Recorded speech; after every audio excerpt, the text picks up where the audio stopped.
Suspect arrested in deadly shooting of Salvation Army bell ringer at Kroger in Westland.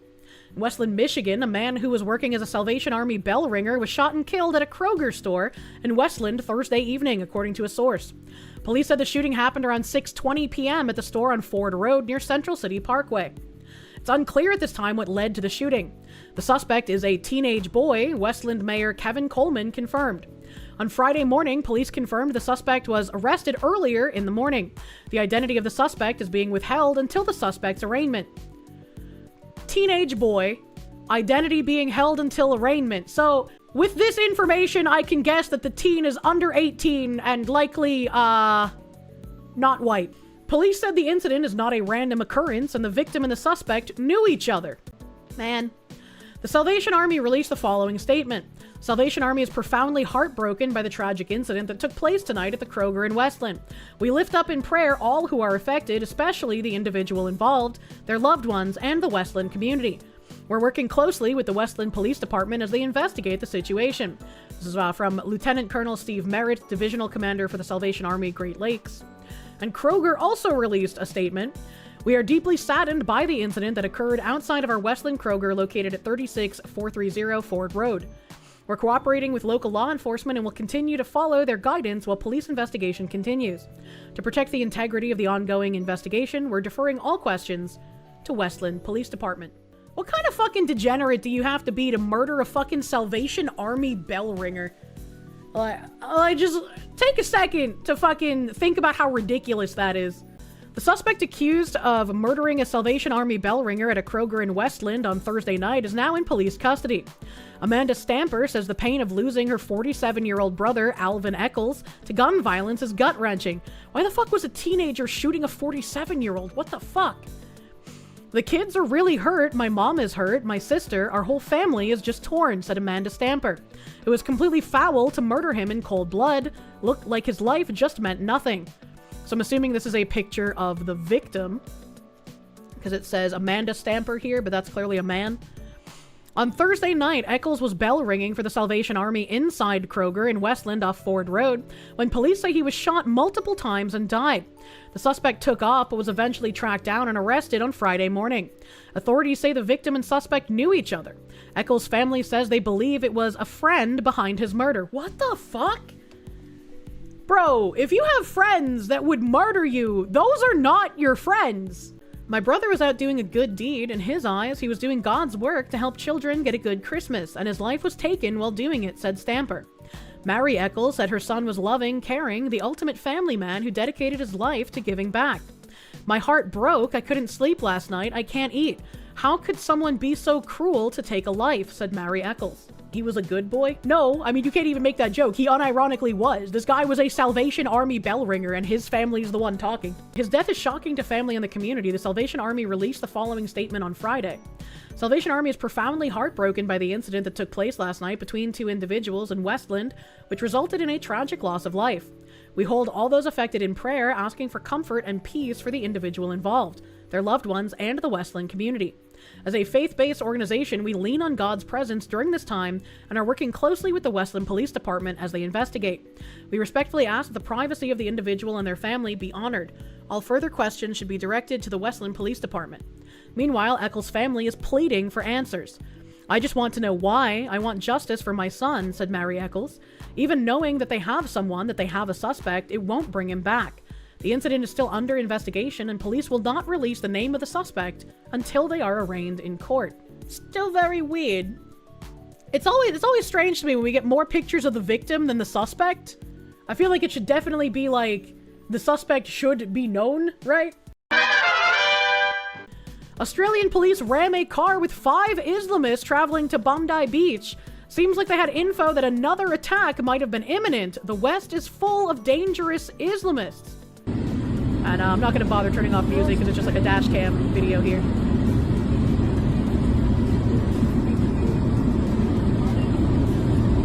I'm surprised to see police in Australia be that armed when they literally couldn't do anything about the mass shooters the other day. That's crazy.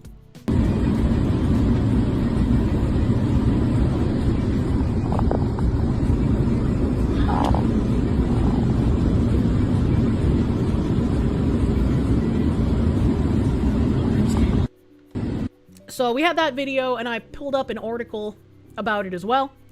Police rammed car taking men towards Bondi Beach to plan violence. New South Wales police said that after a tip-off, 2 cars were intercepted and the passengers, totaling 7 men, were being questioned. An unmarked police car rammed a vehicle carrying a group of men believed to be traveling towards Bondi Beach, possibly planning a violent act. New South Wales police said that there was no connection between the counter-terrorism operation and the investigation into the Bondi terror attack on Sunday, in which a father and son opened fire on Hanukkah celebrations, leaving 15 dead. The father and son were Muslim extremists murdering Jews. Multiple cars filled with Muslim extremists were going back to the same beach, but there's no connection. I feel like the connection here is Muslim extremists. This is just gonna keep happening. What do they mean by this? Like, I mean, maybe they're just like, well, the father and son aren't connected to the men in the car, which I don't think that necessarily matters. That's like if you arrest like 2 people in Washington part of Antifa, and then you arrest like 5 of them in Boston part of Antifa, and you're like, oh, there's no connection. It's like, well, they're both Antifa, so that's the ideological connection. Heavily armed tactical officers in an unmarked police Land Cruiser drove into a white Hyundai hatchback carrying several men who were traveling from Melbourne in the direction of Bondi Beach. Police said tactical operations officers had contained 2 cars in the Sydney suburb of Liverpool after a tip-off that a violent act was possibly being planned. 7 men were detained. As investigations continue, 7 men are assisting police with their inquiries, said New South Wales Police. That's a really weird way to phrase it. Maybe you should say suspected, like, terrorists are being fucking questioned at the police station or some shit. But framing it as 7 men are assisting police is wild. Mostly articles talking about these attacks are literally trying to rebrand it as right-wing extremist. There was a fucking tweet the other day that had, like, Islamic terror attacks listed as right-wing extreme violence, so that they could pump up those, right-wing extremist numbers for terror attacks. People are trying to frame the stopped New Year's Eve terror plot as right-wing. Thanks, I hate it. Thanks, I hate it. The footage from the scene showed the men handcuffed and face down on the ground at the intersection of George and Campbell Streets. Campbell? The fucking soup! In the suburb of Liverpool about 5 p.m. on Thursday. Later, the men were filmed sitting on the floor facing a fence surrounded by heavily armed police and riot squad officers. Well, I'm glad that this was ceased before it happened. Hopefully they actually do something instead of just letting the men be released. So I retweeted this thing because, like, I saw a couple of people tweeting about this woman being like, oh my god, this is like an indictment of where our economy is right now. This woman and her husband live in a hotel for $307 a week, which includes heat, electricity, cable, Wi-Fi, housekeeping, etc. Although more affordable, it's a strong indictment of the US economy. I was like, yeah, my mom was doing this around like 2006 or some shit. There's a lot of people that do this if you are poor or otherwise not able to be rented to. And my mother would fall into both of those categories. So, and I don't need to play that video, but I thought it was a good precursor to guest from hell leaves hotel room a disgusting mess after 2-year gaming marathon. And we have some kind of horrific picture out of a nightmare here. I don't understand why you would live at a hotel and not take advantage of the free housekeeping that comes along with it. You don't have to live in filth, buddy. You don't even have to clean it yourself. That's what housekeeping is for. How the hell do you even do that? That's a great question. A hardcore gamer is being branded a hotel guest from hell after leaving his room in such a mess it would make Asmongold blush. True! True, even Asmon wouldn't live like that. The shocking find was made after the man finally checked out of a hotel in Changchun after over 2 years, where staff say he spent nearly all of his time gaming inside the room. Video footage shared online shows the space buried under thousands of dirty food wrappers, empty drink bottles, and takeaway containers, with trash piled up to 3 feet deep in some areas. The bathroom was in even worse condition. A mountain of toilet paper stood higher than the toilet itself, which was left in extremely poor shape. A table and 2 gaming chairs were almost completely swallowed by the waste. You know, whenever I see hoarder houses, I wonder how people can manage to do this, right? Because, like, once the toilet breaks, they obviously don't get it fixed because they don't want to invite anyone into their little hoarder hole. But also, how can you stand to, like, walk past a mountain of dirty toilet paper every time you go into the bathroom? Like, that's not only disgusting, but it's a health crisis, man. What the fuck? And if he left after 2 years, Why leave the gaming chairs? Like, what? What, brother? According to The Sun, the hotel specializes in long stays for esports players, offering private rooms equipped with high-end gaming PC. Oh, okay, that makes sense. Fast internet and dedicated gaming chairs. Okay. Okay, I didn't know that there were special, like, esports MLG Pro no-scope hotels. That's a first for me. I've never heard of that. So I just assumed he had bought the chairs. So I guess it comes with them. That's crazy. That's the chairs have turned to goop. Yeah, right? Did the hotel not do standard cleaning services? If you put like do not disturb on the door, then like they just leave you alone, right? And like a lot of hotels, and I hate this, right? I like going to a hotel and that they have daily housekeeping services. Even if I choose to like skip a day or two, I like that they have them daily so I know when I take that do not disturb off the door, my shit's gonna get cleaned, you know?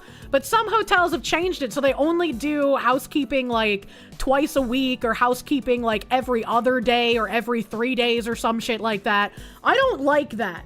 I don't like that they've changed that. You feel like you could smell that from the hallway? I don't know, it depends. It depends, because, like, some hotel doors are pretty thick.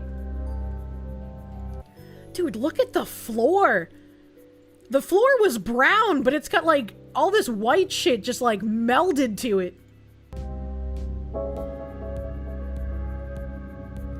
That is insane, man. Like, the monitors are completely... Oh, my God. I am stun-locked. That is disgusting. And there's like brown sludge around the bottom of the toilet. I can't tell if like this thing here is some remnants of a shit or like a brown paper towel. What the fuck is wrong with people? Oh my God. How do you do this? The paper towel rolls are fucking molding. The paper towel rolls are molding and falling apart! Looks like fucking beehive shit right here. What the fuck? What the fuck? All that toilet paper is shit paper because they don't flush the toilet paper away over there. It's all poo paper. It's all poo!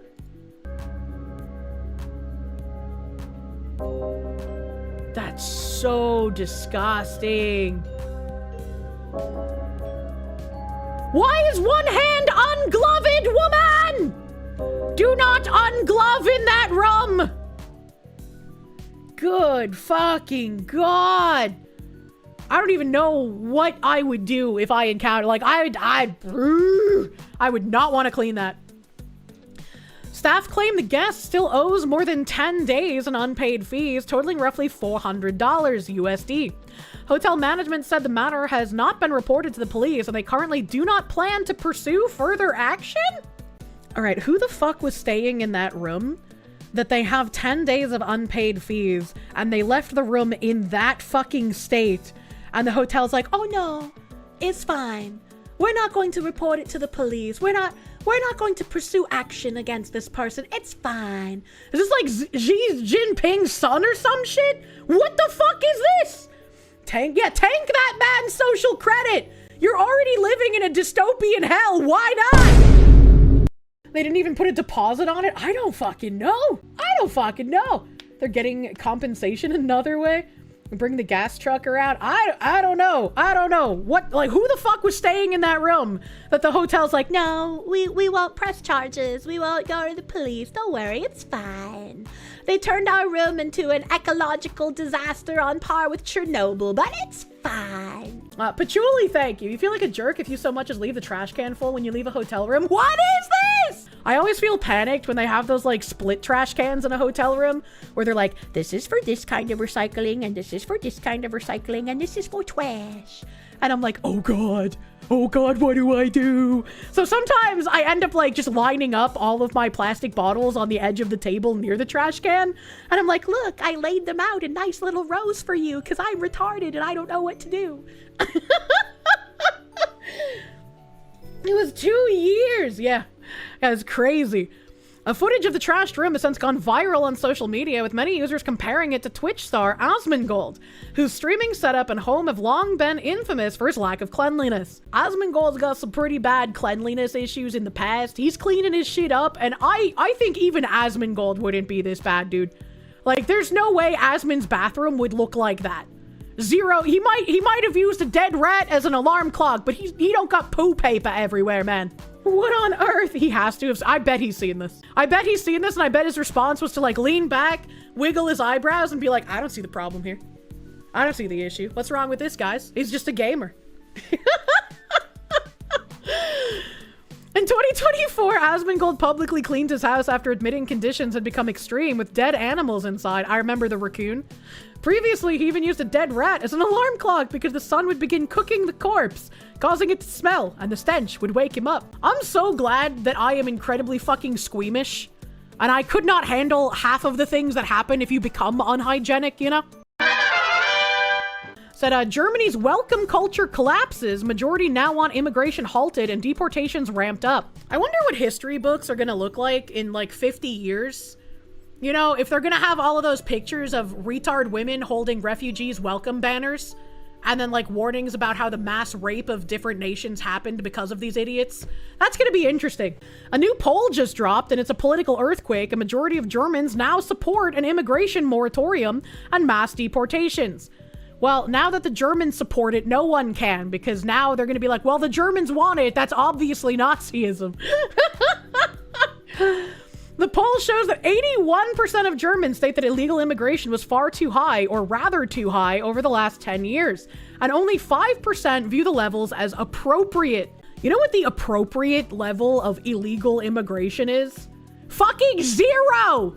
Literally, if you come illegally to a country, you get kicked the fuck out. Any levels above zero are inappropriate. Another 75% say illegal migration has been bad for Germany. Germany, the same country that once opens its doors to over 1 million refugees in 2015, which was promoted by Angela Merkel, her CDU, and the left. However, after years of failed integration, rising crime headlines, housing shortages, and mounting public frustration, the mood has flipped hard. Nowadays, 53% of Germans favor a total moratorium on all new immigration and immigration overall, as well as the return of a large number of migrants to their homelands. Remigration is the center of the road, positive, happy, peaceful solution. As our government also said, there are weird freaks on Twitter trying to say that like remigration is a far-right Nazi talking point, but when it's literally being outed by people in our government talking about it, that's not a conspiracy theory. That's not far-right. That's not anything bad or weird. That's coming from regular politicians. Chancellor Merkel is a traitor to her people in the West. True and fucking real.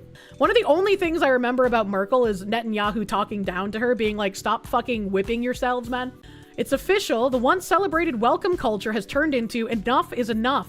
Berlin's political class can't keep ignoring this shift because the public clearly isn't. Here's a video. Germany is waking up.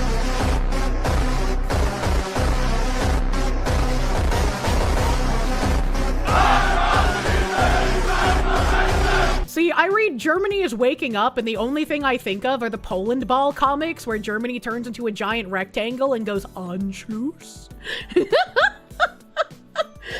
I don't even know what that means. I just always thought it was funny. Is Germany going to start doing Germany things again? Well, I don't know if we should let them do Germany things, to be fair. The rectangle, is that what it was called? 90% of men. Now, how do we spin this? Anschluss is when Germany ate Austria right before World War II. Thank you. Thank you for the explanation. Just as long as they don't invade Poland again. They do not need to expand Lebensraum. They just need to expel uninvited guests from their current Lebensraum. Problem with Germany waking up is that the last 2 times this happened, they started a fucking world war. Yeah, Germany should be allowed to wake up, but they should not be allowed to do Germany things. Do not let Germany do Germany things. That ends up bad for everyone involved. Man, apparently this happens so often that I felt like I was having deja vu. So remember like last week or so, We were looking up a stabbing in Georgia where a teen stabbed another teen with a pair of scissors. And when I looked it up, I got another stabbing over a vape in Forsyth, and I think that's North Carolina, but there's also a Forsyth in Georgia, so it was very confusing. So there was a scissors stabbing at a high school that was very similar to another stabbing over a vape in North Carolina. And now we have the peak of our episode today, a stabbing with scissors over a vape. A day after a student was stabbed and killed during a science class, the Harris County District Attorney's Office accepted murder charges for the 18-year-old Andre Matthews, the accused suspect, according to officials. Meanwhile, students at Sterling High School are demanding answers from the adults who run the district. Andrew Meismer's parents confirmed to ABC 13 that he was killed on Wednesday in science class. Sentences that should not exist. Matthews, another student at the school, is under arrest, accused of stabbing Meismer, but students believe the tragedy could have been prevented. Dozens of students spent the day protesting outside Sterling High School, holding handwritten signs and calling for justice for their friend and classmate. Many said Meismer did not deserve to die and that warning signs were ignored. He was a great guy, he didn't deserve this, Braxton Rue, who graduated from Sterling High School in 2024, said. The district keeps letting kids back into classrooms who are clearly dangerous. This is I love hearing this from people.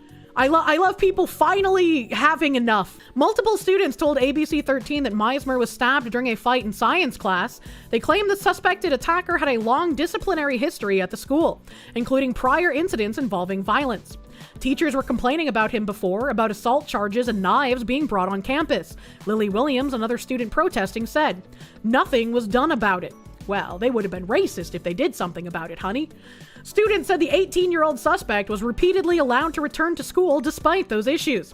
ABC 13 reached out to Goose Creek ISD. Is that a candle company? Police and Baytown police. They have Goose Creek, the candle company, in Baytown, like the NFT people? For answers 24 hours after the incident, the district posted the following statement on its website. "My heart is heavy as I join the community in grieving yesterday's tragedy at Sterling High School. We're mourning the loss of a student, and our deepest condolences are with the student's family, friends, and all Sterling Rangers. There are no words that can fully meet a moment like this, but please know that the district and community stand with you." Yeah, I just don't believe this shit. I do not believe this shit, because if you actually cared about the students, you would not be letting a repeat offender of violent actions and bringing weapons to school to continue to come to the school out of fear of being called fucking racist. We want to thank the faculty members closest to the event who acted swiftly and provided immediate care until professional medical assistance arrived. We understand you have many questions, we do too. We're committed to being as transparent as possible, but this is an active police investigation and it is now in the hands of law enforcement. That process will guide what information can be shared and when, and as we are able, we will continue to communicate updates in a timely and responsible manner that is consistent with our obligations under federal student privacy law. I hate all this gobbledygook that they say, man. After careful consideration, the administration decided the best way to serve our students and faculty in the wake of this tragedy would be to come together as a campus community and provide in-person support. To that end, we reopened Sterling on Thursday morning with a full crisis response team in place and ready to serve our students and staff as they process Wednesday's events. It has also come to my attention that an image purporting to be a student's disciplinary history has been publicly circulated. While the district is prohibited from discussing students' disciplinary histories in the public sphere, I urge exercising discretion when relying on information circulated on social media, regardless of its source. Shut the fuck up. That said, please know that Goose Creek CISD takes student behavior very seriously. Clearly, you very much do fucking not, or a student would not be dead right now. And work diligently to address concerns as they arise. At the same time, our response to student misconduct are guided and, at times, limited by state and federal law. These laws exist to protect students and families even when outcomes are difficult to understand in the aftermath of a tragedy. The more I read of this, press release by the school, the more weaselly and disgusted these people sound. Or disgusting these people sound, rather. As we close out the semester, our focus is on supporting students, staff, and families. Counselors and additional support personnel are available at Sterling and throughout the district, and we will continue to provide resources on campus and across the district as needed. While we believe this to be an isolated incident between two students, I encourage you to check in on your child. Listen closely and reach out if you see signs that they are struggling. We want to help. Well, clearly you don't, because you had many people, students and staff, telling you, remove this creature from our classrooms, and you did fucking nothing. To the Sterling family and community, you're not alone. We will lift one another up in the days ahead, and we will honor the student's life by wrapping our arms around those who are hurting and continuing our daily mission of providing a safe space for our students to learn and grow. Yeah, no, that's not a safe space, brother. Thank you for your compassion, your patience, and your care for our students and staff. My main problem is that it's business as usual, even though a child is dead, a mother who brought pizzas to the protesting students said. Somebody's child died on your property, and it's like, come take your finals. Students said Andrew Meismer and his family deserve transparency and accountability. I don't think that should happen to anyone, no matter what they've done, another student said. Students say they plan to return to campus on Friday to continue protesting and demand answers from Goose Creek ISD officials. So far, they say their questions and ABC 13's requests have been met with silence. Black 18-year-old Andre Matthews stabbed white 16-year-old Andrew Meismer inside a Sterling High School classroom in Baytown, Texas yesterday, killing him. After witnessing the black-on-white murder, students were told to go back to taking their exams. National news coverage thus far? None. Yeah? And it really makes you wonder, right? Like, why did specifically the Carmelo Anthony case get so much attention? And how were they able to, like, arrest this person so much faster than they did anything to Carmelo Anthony? It's a very, very confusing situation. We have a bond set for the Baytown Sterling student accused of killing another student in a fight over a $21 vape pen. A judge set 18-year-old Andre Matthews bond at $3 million in his first court appearance. So how come we're able to get $3 million bond for this fucking guy after he killed a white teenager? But Carmelo Anthony not only didn't get a massive bond, he got his bond reduced because he got some activist judge, but he was allowed to go home with an ankle monitor. What is happening? New details are emerging after an 18-year-old Baytown Sterling High School student charged with murder appeared in court Friday morning. Andre Matthews, 18, is accused of fatally stabbing 16-year-old Andrew Meismer with a pair of scissors at the school on Wednesday. See, that's fast as fuck, boy! He stabbed and killed someone Wednesday and was in court Friday morning? That's the kind of speed that I want to see all the time. In Matthews' court appearance, officials claimed the stabbing happened during a fight over a $21 vape pen. They said Matthews was arrested inside the classroom, and a judge set his bond at $3 million. Matthews is scheduled to appear again in court on January 7th when his bond will be rediscussed. The 18-year-old's court appearance comes after he was transferred to the Harris County Jail from the Baytown Jail Friday morning. Goose Creek CSID released a statement Thursday afternoon on the death. Superintendent Dr. Randall O'Brien said his heart is heavy in grieving Wednesday's tragedy. He added that he knows there are several questions, many of which he heard Thursday from protesters outside of Sterling High School.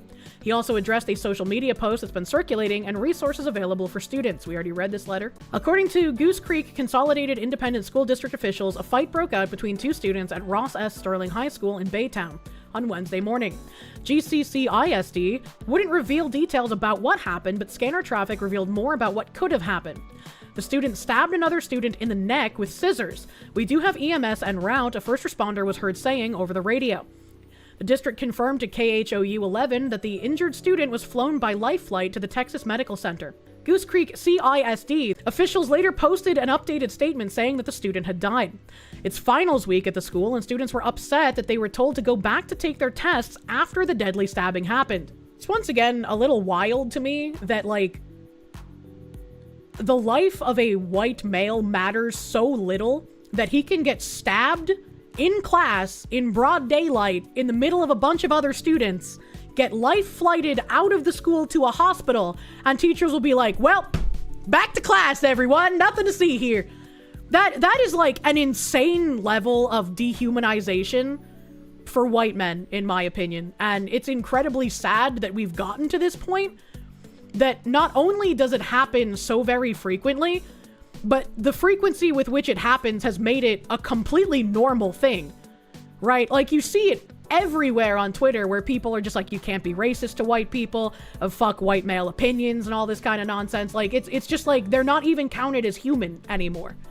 And it's an incredible disgrace. Thursday afternoon, students remained outside the school protesting, calling on Goose Creek CISD, I fucking hate you acronyms, to address their safety concerns. They cleaned up the blood, and then afterwards they basically told everyone to go back to class as if nothing happened. Our teachers were shaking, our teachers were terrified, a student Sage Noland said. Students have said they brought up concerns about campus safety, but those concerns were minimized. A Goose Creek CISD spokesperson repeatedly refused to answer questions about those concerns, instead referring us to a statement that asked the community for support of students and staff. What do we do in these situations? Because obviously, for these situations, we were not ready for them. It's very unfortunate. Blood's mopped up, back to studying. Yeah, the blood's off the floor. It's okay. You can walk back in, kids. Nolan and Williams were among the dozens who asked for answers to the safety questions. I just think it's important for them to release all information, especially for, like, the parents, the family, for the very, very close friends. They don't deserve to be without knowledge, and we don't deserve to feel unsafe at school. The students of the district didn't address anything after the deadly stabbing, and I very much expect them to not actually do so. I expect more fucking flowery weasel word language as in the letter that we read. Because they don't care. They really don't. Family shares photo of student who was stabbed to death at Baytown Sterling High. Andrew Meismer's mother identified her son, a sophomore, as the student who was stabbed to death during a fight. The family of a teen killed at school is sharing his photo with KHOU 11. 16-year-old Andrew Meismer was a sophomore at Baytown Sterling High School. We're waiting for the suspect, 18-year-old Andre Matthews, to go before a judge. Harris County District Attorney's Office confirms a murder charge was filed in the case. As the Baytown community mourns, serious questions are growing about school safety and what the district, Goose Creek CISD, is doing to protect students. There were chants from students and parents Thursday calling for justice for Andrew. There was also an emotional visit by his mother to the very place her son was killed. She arrived Thursday morning and walked to a bench that holds a memorial for Andrew before sitting with protesters, crying as she was given a number of hugs. Overall, he just put a smile on a lot of people's faces, and he did not deserve what happened to him by any means, Sterling High School student Sage Noland said. Noland and Lily Williams are among the dozens who are asking for the district to address safety concerns after Meismer was stabbed to death on campus Wednesday. Students expressed concerns about the suspect allegedly having prior issues at school. Williams and Noland said after the fatal stabbing that nothing was addressed by the district and that they were sent to take their finals despite the traumatic situation. 15 minutes after, we were taking our 7th period finals, Williams said. They didn't even give us time yesterday. That's fucking wild. They cleaned up the blood, and then afterwards they basically told everyone to go back to class as if nothing happened. Our teachers were shaking. Our teachers were terrified. I was just joking when I said a second earlier, okay, the blood's off the floor, time to get back to class. I was just joking, but that was just reality. What the fuck? That is insane. She was not ready to speak on camera, but visited the memorial for her son outside the school and sat with students as well as parents for about 20 minutes. They were all emotional as they all demanded answers. Why is that flag not at half staff? Resident Wendy Snyder said. We've been asking that all day. Why are we not showing the state's mourning this child passing? If Goose Creek does respond today and they say, hey, we'll talk to you, what would you want us to ask them? KHOU reporter Amanda Henderson asked. What do we do in these situations? William asked. Because obviously for these situations, we were not ready for them. Just before 5 p.m. Thursday, Goose Creek Superintendent Dr. Randall O'Brien released the following statement. We read that. We read the what happened as well. Okay, all right. That's just the end of that then. That's crazy. That is crazy. The sheer disrespect and disdain for a white kid fucking dying there. Yeah, it is. It's like they found like a dead animal and they cleaned up the dead animal and like, okay, everything's fine. Everything's fine. Get back to class. Nothing to see. No big deal. What do we do in this situation? I don't know, man. It's a tough situation, but you don't do what you did. That's for fucking sure. Yeah? But expanding on Josh informing us about ISAT, I figured this would be interesting to read. She said, you got the ISAT primer from Josh, but now it's time for the Chaalaki primer. Chaalaki is a concept in Indian culture that roughly translates to shrewd cleverness. It often refers to the ability to create the appearance of hard work while actually doing very little. A certain Vivek Ramaswamy comes to mind. Pleasing superiors, gaining admiration from an audience, and perhaps even developing reputation as a hard worker, while minimizing or avoiding real work entirely. That's Chaalaki, and it's considered a morally ambiguous, if begrudgingly respected, form of system scamming. She says, I'm convinced that Indians gravitate towards cringe LinkedIn hustle culture and founder culture precisely because it's basically a Chaalaki Olympics. It's not about doing actual work and delivering results or adding real value. It's about creating the illusion of being busy, important, or successful while not really doing anything. Taking photos of yourself pattering away at your laptop, pretending to look stressed or busy, captioning it with some cringe bullshit about how you grind 19 hours a day, all while not having a single functional deliverable that warrants any of that. Chaalaki. That reminds me of like the women in like engineering and STEM. There's that one picture of a woman like holding a soldering iron by the part that would burn her fucking fingers off if she were to actually have it on. Anyone who has worked with an Indian or even just sees an Indian working has probably experienced or witnessed some degree of Chaalaki at play. The Indian employee is always visible, attentive, and always appears to be doing something. But closer scrutiny quickly raises the question of what exactly they're doing or what they've achieved. The results they do produce after what seems to be an incredible amount of effort tend to be incomplete, irrelevant, or littered with issues others have to step in to fix.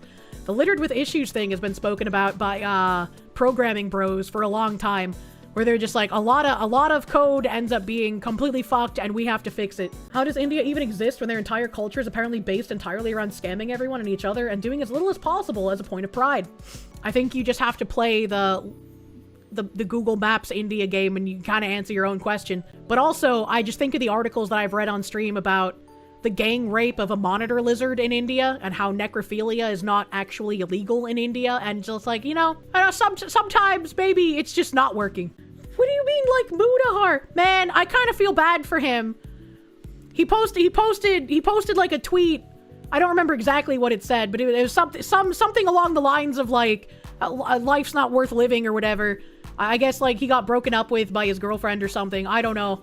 I don't really follow like inter-streamer drama too much, but I was like, oh, that feels real fucking bad, dude. It's the holiday time, man. That feels real fucking bad. I feel bad for him. I don't know what he's done to be a bad person, but like, I feel bad for him in that regard. Why? Because no effort was exerted at all. It was just an illusion, a minstrel show of what they think effort looks like to cultivate the correct external signals. Not just in the workplace, universities are where Indians really refine the Chaalaki. As students, they appear to be constantly studying, but their education is limited to memorizing patterns rather than developing genuine understanding.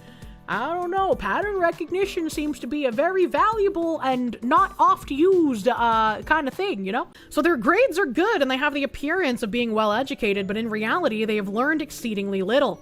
At its best, Chaalaki is a form of optics-managed incompetence. At its worst, it promotes the ideal conditions for scamming, lying, cutting corners, or cheating to maintain the illusion of competence or effort while minimizing the need for any real hard work. This kind of reminds me of the like relationship thing of like weaponized incompetence, where someone in the relationship will pretend to wash bowls or something incredibly inefficiently, like leaving food and stuff on them, just so they're not asked to do it again later. Need to teach pattern recognition in the West. This is an alien concept to the vast majority of the world where hard work is considered a virtue, and only actual results as opposed to the appearance of results are praised. Chat, I just had a fucking mind blast. You guys remember that Smithsonian Museum fucking pamphlet thing about like white supremacy culture and how it had really ludicrous things like being on time and family values? One of the things on that was about work ethic. Oh no. Oh no. With Chaalaki, the longer or further you can go while doing as little as possible, the more clever you must be. Combine Izzat and Chaalaki, and you now have a pretty good understanding of why India is the way it is. And then they have two posts here from someone named Kartiki Verma. There's something about 2 to 6 a.m. The world sleeps, distractions die, and the work finally breathes. What the fuck is this, like, live, laugh, love for men? Mehul Agarwai.